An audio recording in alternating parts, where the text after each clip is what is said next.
Me llamo Emily Carter. Tengo 39 años y te cuento esto porque lo que me sucedió puede ocurrirle a cualquiera. 6 meses después de que mi esposo muriera, empecé a trabajar en turnos nocturnos en el centro de la ciudad. Estaba agotada, de duelo y simplemente tratando de que mi vida no se derrumbara. Cada mañana, al terminar mi turno, pedía un transporte para que me llevara a casa, y cada mañana el mismo conductor me recogía. Su nombre era Mark. Era callado, profesional y tranquilo. Conducía con cuidado, nunca me apuraba ni hacía preguntas que no quería responder. Después de semanas de noches sin dormir y caos emocional, ese viaje silencioso a casa parecía lo único estable que quedaba en mi vida. Luego, una mañana, todo cambió. Tomamos la calle de mi barrio, la misma calle en la que había vivido durante años, la calle donde mi esposo y yo construimos nuestra vida juntos. Pero Mark no redujo la velocidad, pasó de largo frente a mi casa. Me incorporé y dije, «Mark, te olvidaste de mi casa». Él no me miró. Sus manos apretaron el volante, su voz se mantuvo firme, pero algo en ella hizo que se me bajara el estómago. Dijo, «Emily, tu vecina ha estado mirándote, no puedes volver a casa esta noche». Mi corazón empezó a acelerarse. Pregunté qué quería decir. Pregunté qué vecina. Le dije que me estaba asustando. Él dijo, «Mañana por la mañana te mostraré la prueba. Pero ahora mismo te llevo a un lugar seguro». En ese momento, sentada en el asiento trasero de un coche en movimiento, comprendí algo aterrador. El lugar en el que creía que estaba más segura podría ser el lugar más peligroso de todos. Antes de seguir, por favor dale me gusta a este video. Suscríbete al canal y comenta abajo desde dónde estás viendo esto. Comparto esto porque las mujeres en todas partes necesitan escucharlo. Ahora, déjame llevarte de regreso a donde mi vida realmente empezó a desmoronarse. Antes de que todo esto ocurriera, mi vida era sencilla en el mejor de los sentidos. Mi esposo, Daniel, era mi mejor amigo. Habíamos estado casados durante 15 años. No éramos personas llamativas. Nos gustaban los fines de semana tranquilos, cocinar en casa y hablar sobre planes que algún día realizaríamos, viajar después de la jubilación, tal vez adoptar, envejecer juntos en la casa que compramos 8 años atrás. Luego, una mañana martes, Daniel me despidió con un beso. Me dijo que me amaba y salió por la puerta rumbo al trabajo. Nunca volvió a casa. Un ataque al corazón, súbito y masivo. El médico dijo que probablemente no sintió dolor. El médico dijo que no había nada que alguien pudiera haber hecho. Esas palabras no me sirvieron de nada. Después del funeral, el tiempo dejó de tener sentido. Los días se mezclaban. La casa parecía demasiado silenciosa, demasiado grande, demasiado vacía. Cada habitación contenía recuerdos que dolían al tocarlos, pero no podía traerme a irme. Esa casa era el último lugar donde había sido verdaderamente feliz. Avanzaba por mis días como una sombra. Dormía mal, olvidaba cosas, lloraba sin aviso. El duelo no llega de forma ordenada. Se filtra en todo. La gente me decía que era fuerte, asentía y fingía que sí, pero la verdad era que apenas me mantenía en pie. Pensaba que perder a mi esposo era lo peor que me podía pasar, creía que ese dolor ya había tomado su parte completa. Aún no entendía lo vulnerable que puede hacerte el duelo, y no sabía que alguien ya había notado esa vulnerabilidad y decidió aprovecharse de ella. Aproximadamente 2 meses después del funeral, la realidad me alcanzó. El seguro de vida ayudó, pero no fue suficiente para cubrir todo a largo plazo. La hipoteca, los servicios, las compras, las cuentas médicas. El duelo es costoso en formas que la gente no habla. Había estado trabajando a tiempo parcial en facturación médica, pero las horas eran limitadas y el salario no alcanzaba. Necesitaba algo mejor, algo estable, aunque eso implicara sacrificar comodidad y rutina. Así fue como terminé aceptando un puesto de supervisor en turnos nocturnos en un centro de distribución en el centro de la ciudad. El salario era bueno, las horas brutales. de 10 de la noche a 6 de la mañana, 5 noches a la semana. Me decía a mí misma que era temporal, solo hasta que volviera a ponerme de pie. Ya no tenía coche. Daniel y yo solo habíamos tenido uno. Después de su muerte, su hermana lo necesitaba más que yo. 3 niños, sin transporte confiable. Se lo vendí por mucho menos de lo que valía porque sentía que era lo correcto. Esa decisión cambió todo. Sin coche, los transportes compartidos se convirtieron en mis salvavidas. Cada mañana, después del turno, salía al frío de la madrugada y esperaba que un desconocido me llevara a casa. Estaba agotada, emocionalmente drenada, funcionando en piloto automático. No me di cuenta en ese momento, pero esa versión de mí era exactamente el tipo de persona que buscan los depredadores. Alguien cansado, alguien solo, alguien que solo quería llegar a casa y sentirse segura. Mark no era el tipo de conductor que intentaba ser memorable, no hablaba demasiado, no hacía preguntas personales, no hacía comentarios sobre mi apariencia ni mi horario. Solo confirmaba mi dirección, conducía con cuidado y me deseaba buenos días al llegar. Esa constancia importaba más de lo que creía en ese momento. Después de noches largas manejando en un almacén, mis nervios estaban al límite. La quietud en el coche de Mark me daba espacio para respirar. A veces hablábamos de cosas neutrales como el tráfico o el clima. A veces permanecía en silencio con los ojos cerrados. Después de unas semanas, le mencioné que mi esposo había muerto. No sé por qué se lo dije. Quizá porque estaba cansada de fingir que todo estaba bien. Quizá porque el duelo te hace decir cosas que normalmente mantienes encerradas. Mark me escuchó. No interrumpió. No ofreció consuelo vacío. Luego me contó que su esposa había fallecido unos años antes. No hubo una conversación dramática, ni intercambio emocional, solo un entendimiento que permaneció en silencio entre nosotros después de eso. Lo que no sabía era que Mark prestaba atención de maneras en las que yo no lo hacía. Mientras yo estaba perdida en mis pensamientos, él notaba patrones. Notaba los momentos. Observaba a un hombre al otro lado de la calle que parecía estar vigilando mi casa un poco demasiado de cerca. Mark no buscaba problemas, pero tampoco estaba dispuesto a ignorarlos. El vecindario en el que vivía siempre me había parecido seguro. Calles bordeadas de árboles, céspedes bien cuidados, vecinos que saludaban y se mantenían en su propio asunto. Era el tipo de lugar que la gente describía como tranquilo y aburrido, y solía pensar que eso era algo bueno. El hombre que vivía justo enfrente de mí se llamaba Howard Blake.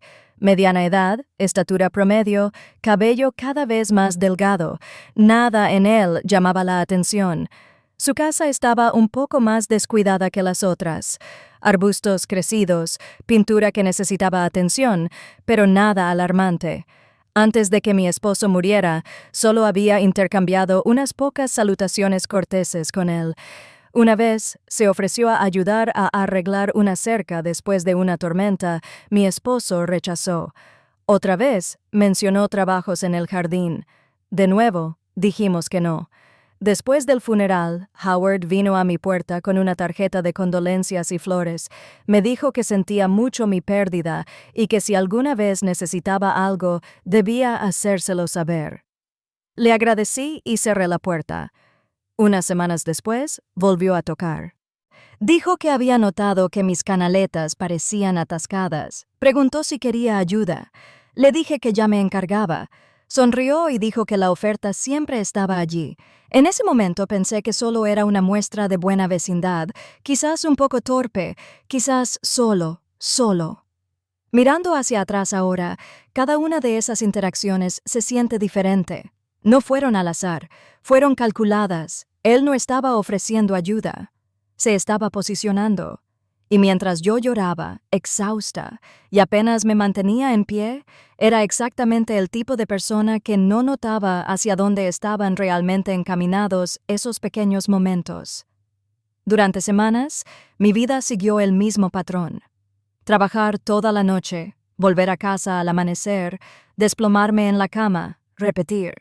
Y durante ese tiempo no noté los pequeños cambios a mi alrededor. Un cajón de la cocina ligeramente abierto cuando estaba segura de que lo había cerrado. Un marco de fotos inclinado de manera diferente a como recordaba. Culpa de la fatiga. Culpa del duelo. Me decía que mi mente estaba nublada y era poco confiable. No me di cuenta de que Howard siempre parecía estar afuera cuando llegaba a casa, sacando la basura, revisando su buzón, de pie en su entrada a las 6:30 de la mañana. No noté cómo sus ojos me seguían del coche a mi puerta. No noté lo cuidadosamente que sincronizaba sus movimientos para cruzarse con los míos, pero Mark sí lo notó.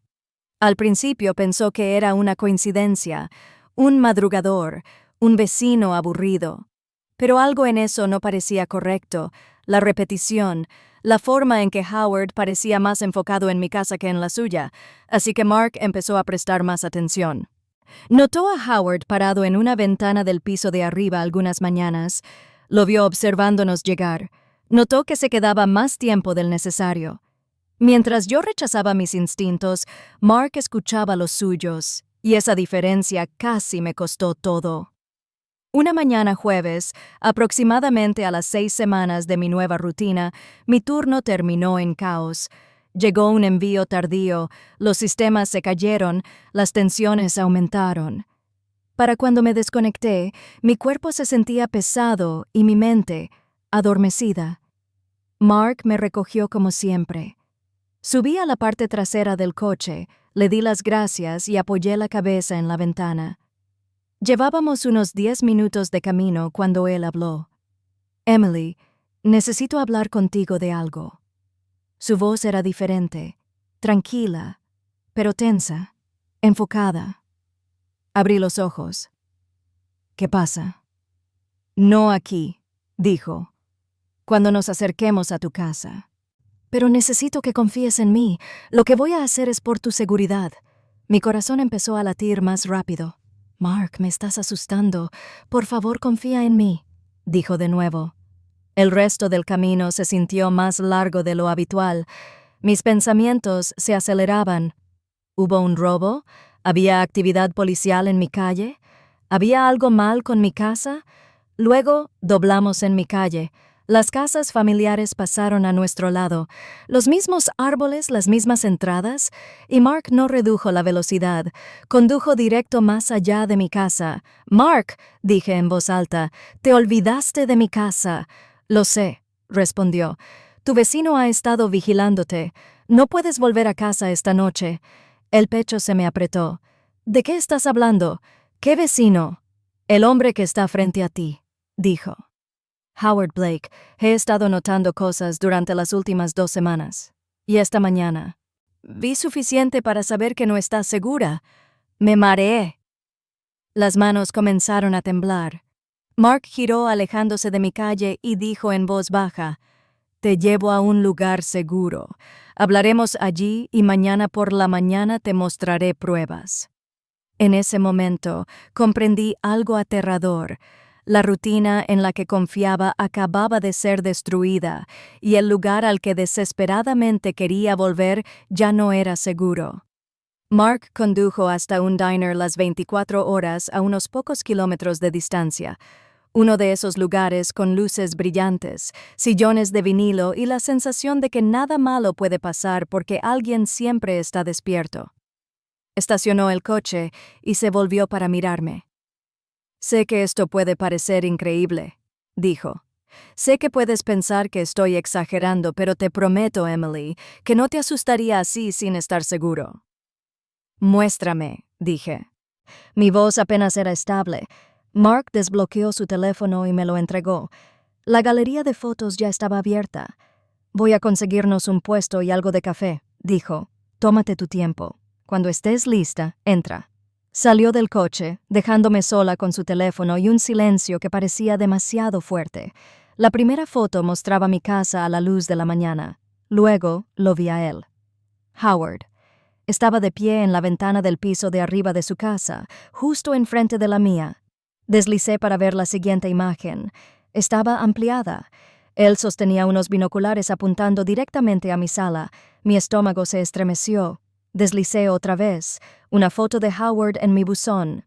Otra imagen ampliada lo mostraba revisando mi correo. La siguiente foto, Howard acercándose a mi puerta principal mientras la casa estaba en la oscuridad. Su cabeza girada ligeramente como si revisara si alguien lo observaba.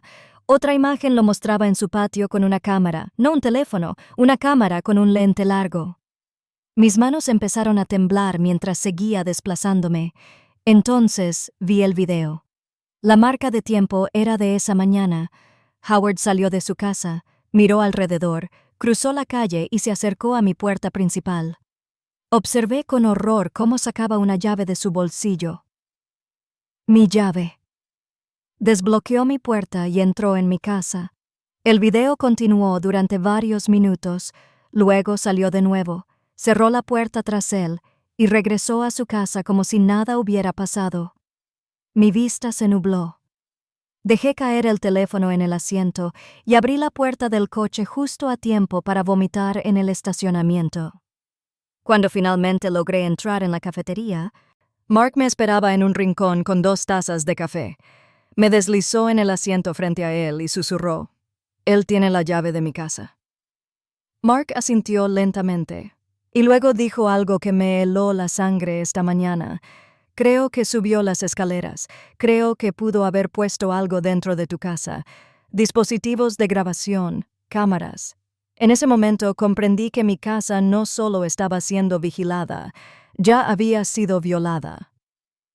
Mark no me dejó regresar a casa. Me llevó directamente a un pequeño hotel a unos pocos kilómetros de distancia. Nada lujoso, limpio, tranquilo, seguro. Pagó por la habitación y me acompañó a la puerta, asegurándose de que la cerradura funcionara antes de irse. Me dijo que mantuviera las luces encendidas, que mantuviera mi teléfono cargado y que lo llamara si necesitaba algo. Asentí, pero no recuerdo haber dicho mucho. Mi cuerpo se movía, pero mi mente estaba en otro lugar. Dentro de esa habitación de hotel, todo se derrumbó. Me senté en el borde de la cama, completamente vestida, con las luces encendidas, el corazón acelerado por cada sonido del pasillo. Seguía reproduciendo el video en mi cabeza. La llave, la puerta abriéndose, el hombre entrando en mi casa como si fuera suya. No dormí ni siquiera un minuto. Busqué a Mark en línea porque el miedo te hace cuestionar todo. Su perfil de conductor, cientos de reseñas de 5 estrellas, años conduciendo, sin señales de alarma. Luego busqué a Howard, divorciado, trabajo en tecnología en el centro, sin antecedentes penales, solo un hombre normal. Y eso me aterrorizó más que cualquier otra cosa. Porque si Mark no hubiera prestado atención, si no le hubiera importado lo suficiente para notar patrones y recopilar pruebas, esa mañana habría entrado en mi casa sin saberlo. Habría tomado una ducha, cambiado de ropa y me habría ido a dormir totalmente inconsciente de que alguien ya había estado dentro de mi hogar, alguien que conocía mi horario, alguien que tenía una llave. Y me di cuenta de algo que me apretó el pecho. Si hubiera ido a casa esa mañana, quizás no estaría aquí contando esta historia ahora. La mañana llegó lentamente. Cuando el cielo finalmente empezó a aclararse, sentí que había envejecido años en una noche. A las 7 en punto, llamé a Mark. Contestó de inmediato y me dijo que ya iba en camino. Condujimos en silencio hasta la estación de policía. Mantuve las manos cruzadas en mi regazo porque no dejaban de temblar. En la recepción, pedimos hablar con alguien sobre acoso y entrada ilegal. Nos llevaron a una pequeña sala de entrevistas donde una detective llamada Laura Mitchell se presentó. Tenía ojos calmados y una voz firme, del tipo que te hace sentir que ha visto lo peor y ha sobrevivido. Mark explicó todo lentamente, claramente. Le mostró las fotos y videos en su teléfono, guiándola a través de la línea de tiempo de lo que había notado y cuándo. La detective Mitchell observó sin interrumpir. Cuando vio el video de Howard desbloqueando mi puerta con una llave, su expresión cambió. Se excusó y regresó con otra oficial. «Emily», dijo con cuidado, «esto es sumamente grave. Esto es acoso criminal, entrada ilegal y vigilancia ilegal. Basándonos en lo que estamos viendo, Hay una fuerte posibilidad de que este comportamiento esté escalando. Tragué saliva y le conté lo que sospechaba Mark, que Howard podría haber instalado cámaras dentro de mi casa. Su mandíbula se tensó. No puede regresar a esa casa, dijo. No hasta que la hayamos registrado. A partir de ahora, tu hogar se considera una posible escena del crimen. Después de eso, actuaron con rapidez. Solicitaron órdenes de allanamiento, enviaron oficiales a ambas casas. Mientras permanecía allí en esa pequeña sala, me di cuenta de algo que me revolvió el estómago. El lugar al que había estado corriendo cada mañana no era un refugio. Había sido una trampa. Lo vi de nuevo la mañana siguiente. La sala de audiencias era pequeña y silenciosa, del tipo de lugar donde cada sonido parece más fuerte de lo que debería. Mark se sentó a mi lado, lo suficientemente cerca para sentir su presencia sin mirarlo. Luego trajeron a Howard Blake. Parecía más pequeño de lo que recordaba, más delgado, menos ordinario. Llevaba un mono naranja y esposas. Y por un momento, casi no reconocí al hombre que había vivido frente a mí durante años. Cuando sus ojos encontraron los míos, esperé algo. Miedo, vergüenza, arrepentimiento. No había nada, solo una mirada vacía que me hizo estremecer la piel.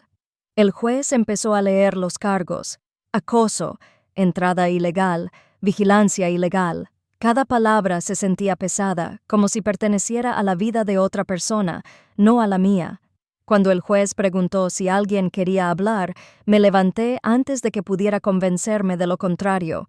Mis piernas temblaban, pero mi voz era firme. Le dije al tribunal que él había estado viéndome llorar la pérdida de mi esposo, que había entrado en mi casa sin permiso, que había tratado mi vida privada como algo de lo que tenía derecho a consumir. Le dije que no me había quebrado, que solo estaba allí porque alguien notó lo que hacía y se negó a quedarse en silencio. Howard nunca apartó la vista, pero algo cambió en mí cuando me senté de nuevo. Por primera vez desde que murió mi esposo, sentí que algo sólido regresaba. No era rabia, control, y eso importaba más de lo que esperaba. Las semanas que siguieron fueron algunas de las más difíciles de mi vida. Aprendí detalles que desearía poder olvidar. Cámaras escondidas dentro de mi casa. Grabaciones en habitaciones donde debería haber estado completamente segura. Patrones documentados. Notas escritas, planes en formación.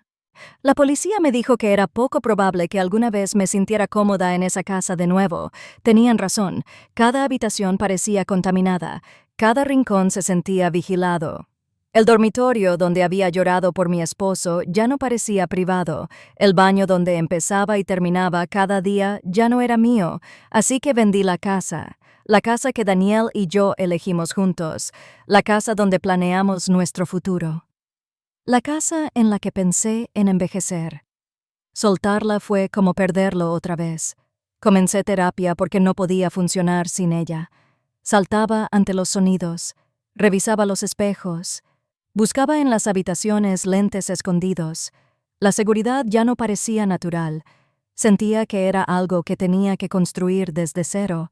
La gente me decía que era fuerte, pero sobrevivir a algo así no se trata de fuerza.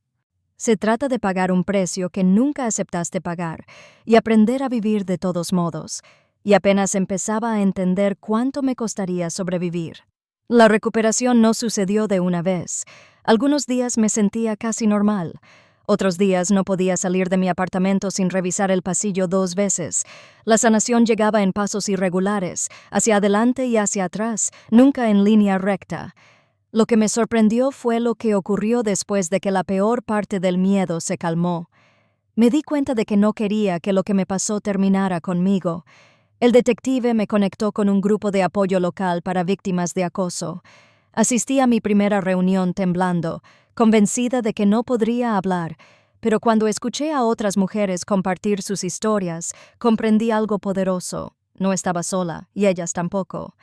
Comencé a ayudar en pequeñas formas, compartiendo lo que había aprendido sobre cámaras ocultas, explicando cómo los depredadores escalan lentamente, enseñando a las mujeres a confiar en esa sensación silenciosa en el pecho que dice que algo está mal. Mark también permaneció en mi vida, no como un héroe ni un salvador, sino como una presencia constante, conversaciones con café, mensajes de seguimiento, prueba de que algunas personas notan y eligen preocuparse. Ayudar a otros no borró lo que me sucedió, pero cambió la forma en que lo llevaba. Mi historia dejó de ser solo una herida, se convirtió en una advertencia y, de una manera extraña, eso le dio un propósito al dolor que nunca imaginé. Ya no solo estaba sobreviviendo, estaba usando lo que sobreviví para proteger a alguien más. Hoy, cuando miro atrás en todo lo que ocurrió, una verdad destaca por encima de todas las demás. El peligro no siempre se anuncia. No siempre viene de desconocidos en lugares oscuros. A veces viene de alguien que te saluda desde la calle, alguien que ofrece ayuda, alguien que se camufla tan bien que nunca piensas en cuestionarlo. Si hay una cosa que quiero que recuerdes de mi historia, es esta. Si algo se siente mal, no lo ignores. Pero no lo justifiques. No te digas que estás siendo dramática. Tus instintos existen para protegerte incluso cuando aún no puedes explicar qué te están advirtiendo. Presta atención a los patrones, alguien que siempre sabe tu horario, alguien que aparece demasiado a menudo, alguien cuya amabilidad se siente intrusiva en lugar de reconfortante. Y si alguna vez te sientes insegura en tu propia casa, no enfrentarlo sola. Busca ayuda, llama a la policía. Quédate con alguien en quien confíes. La seguridad no es algo por lo que debas sentirte culpable. También quiero dirigirme directamente a personas como Mark.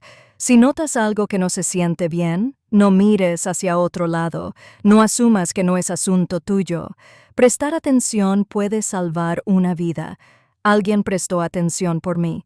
Por eso, aún estoy aquí. Si esta historia resonó contigo, por favor dale like a este video, compártelo con alguien que te importe y suscríbete al canal para más historias reales y enseñanzas verdaderas.